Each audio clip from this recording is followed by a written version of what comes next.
awareness and resources absolutely free. We've got food and we've got things going on over here that you just might not know about.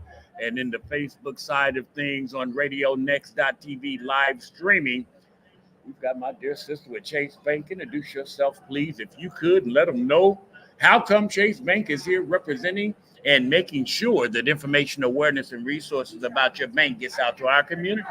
Well, thanks for having me. I appreciate you.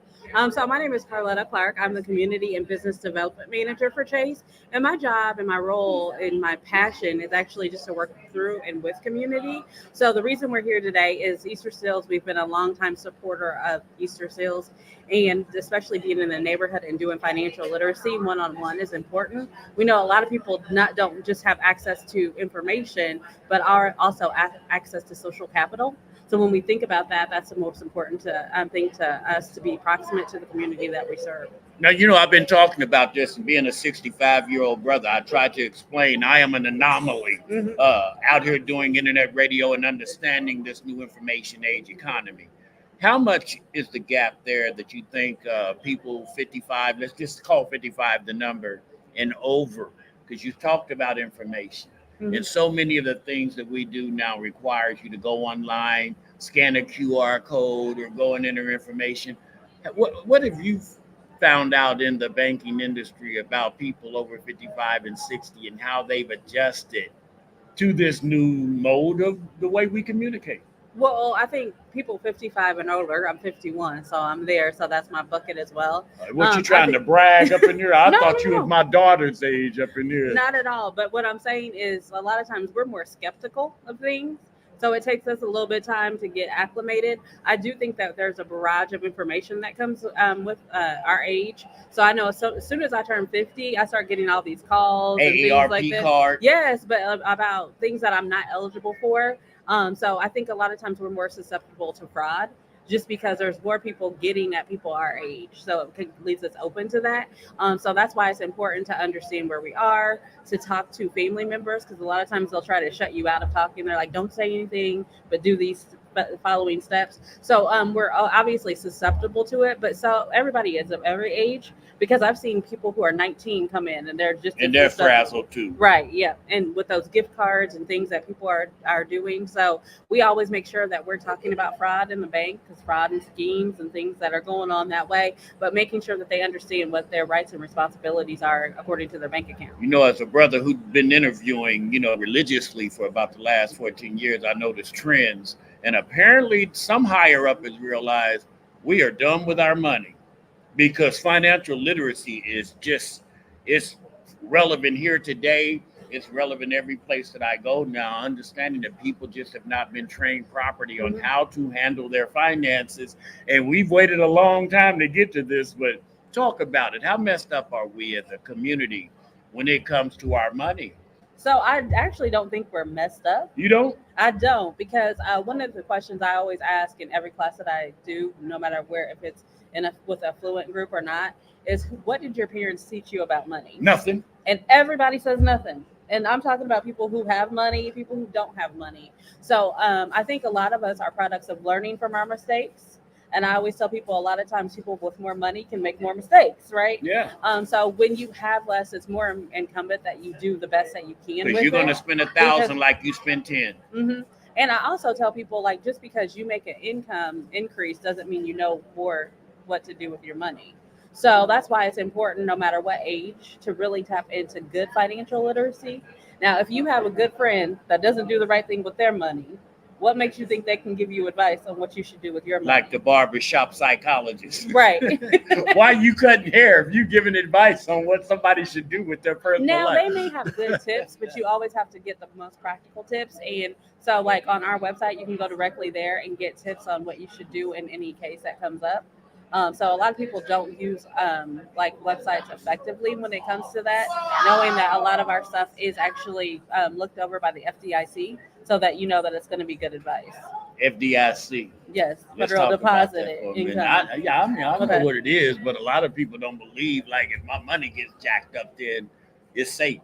Mm-hmm. Is it going to be safe? And that's what we talk about, like FDIC up to $250,000, right? Guaranteed. So get you, if If you got 2 million, get you about 8 accounts. It's Slice it depending up on a little the bit. It account, would be but better than trying to store it all in one. and Do in you a talk about wait a minute. pigeonholing your money? What about that in a shoebox? It- Right? We seen the Is that commercial where the FDIC? pros come in and take. So right. So really, it's all about like getting the education to people. So today we're going to be doing a financial literacy class, and we'll see who comes. We'll see what we learn, but we'll always grow from it.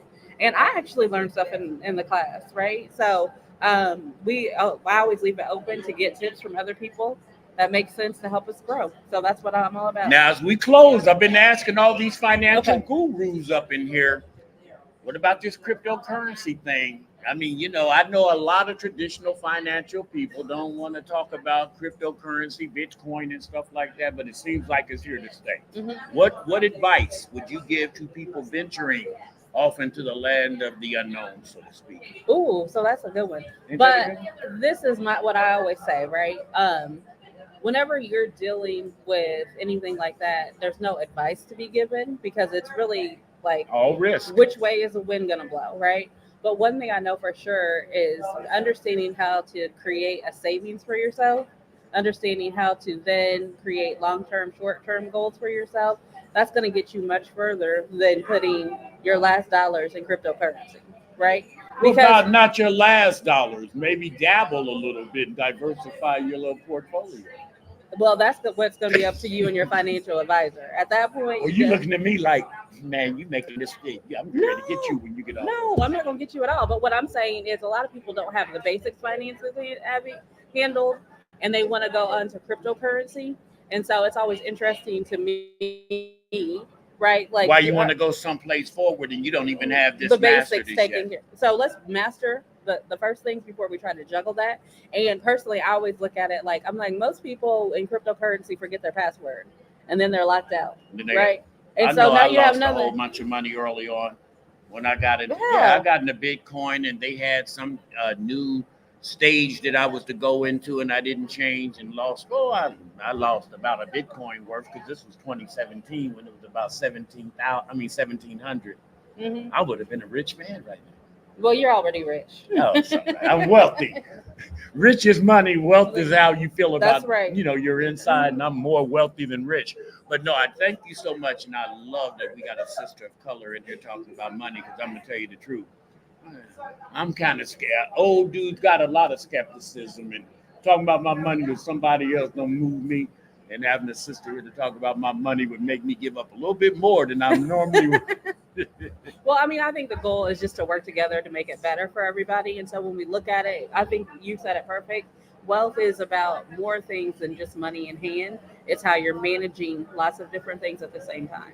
Now, how can they contact you, your branch, and your information if they want to have you come out and have Chase Bank present some of their financial literacy pieces? So I'll make it really easy. They can stop by any of their local branches and they'll be able to contact me directly. I'll also tell you that you can reach me at my email address, which is carletta.d.clark@jpmorgan.com. That's CARLETTA as in Delta .Clark CLARK @jpmlrgan.com. They make it real long. So that's why we just got wore out listening But to how to guess contact what? you. I said Don't they give could that go- information to a brother out somewhere that sees you and want to get with you. You be done after the first act. Going to the local branch. How about that? Anyway, I love you, sister. Not just love, as I mentioned, this is intentional. We have another venture that we're going to be sharing with Circles Indianapolis and their sneaker ball that we're going to be telling you about. And I just found out she is one of my partners on that committee as we bring awareness to another great institution in Indianapolis, making sure that our people who have some ails and illnesses and whatever it might be, walking alongside of them and making sure that they have someone to help them through this change in life. I love that. I think I'm going to just follow you around town from now on. Go ahead, girl. It's your bad stuff. You follow me too much, I might have to pull my sword out on you. RadioNext.TV, Jumbo Love. We're going to get back to the music. Thank you again, Carlotta. Thanks to Chase Bank. Please, if you get the opportunity, we're going to be here till 2 o'clock today, and we have more information, awareness, and resources than you can handle. So you bring the family out, and we're going to share some more with you as we continue today over at Mary Rigg Neighborhood Center. Jumbo Love is live. Thank you. Thank you so much.